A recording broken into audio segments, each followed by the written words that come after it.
سرق منها فلوس علاجها من السرطان وطردها من البيت بعد ما قررت تفضحه قدام كل الناس. فضلت بايتة على رصيف ومش لاقية حتة تروحها. يا ترى ايه اللي حصل للبلوجر سوزي الأردنية وازاي أبوها عمل فيها كده؟ تعالوا نقول لكم التفاصيل. في الساعات اللي فاتت اتصدر اسم البلوجر سوزي الأردنية كل مواقع التواصل الاجتماعي بعد ما انتشر ليها لايف وهي بتعيط وبتلم شنطة هدومها، وكل اللي ظاهر فيه إنها بتتعدى لفظيا على والدها وبتدعي عليه وتقوله حسبي الله ونعم الوكيل فيك، انت عمرك ما هتبقى أب. الكل بدأ يهاجمها ويقول لها ازاي تعمل كده في أبوها، وإنه لو اللي بتعمل ده علشان خاطر الريتش أو الفلوس يبقى هي ما تستاهلش يكون ليها أب من الأساس، خاصة كمان إنها كل يوم تظهر في فرح ومناسبة بهدوم بالآلافات، وده اللي كان مخليهم شايفينها إنها ماشية في طريق مش كويس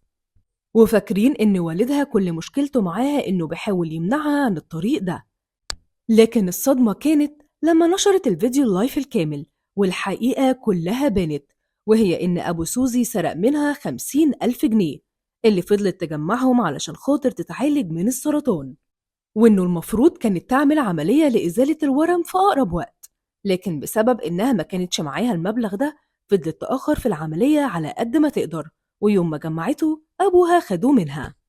ومش بس كده، لما قررت تطلع لايف وتحكي للناس اللي حصل طردها بره البيت في وقت متأخر وقال لها ما ترجعيش هنا تاني، وفضلت سوزي يومها بايتة على الرصيف بكل حاجتها،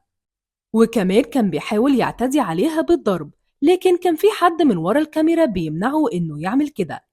الكل اتعاطف مع سوزي في التعليقات، وفي اللي طلب منها إنها تقول يساعدوها إزاي، وفي اللي عرضوا عليها مبالغ مالية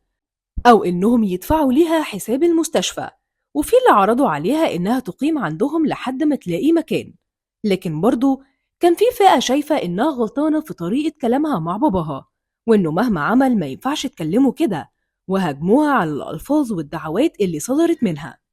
وقالوا لها إنه لو حتى أبوها عمل كده فهو أكيد مضطر، وفي اللي قال إنه أصلا مش أبوها وده جزء أمها، لكنها بتعتبره في مقام أبوها علشان كده مش مستحملة تصرفاته، وعلشان السبب ده هو سرق منها الفلوس.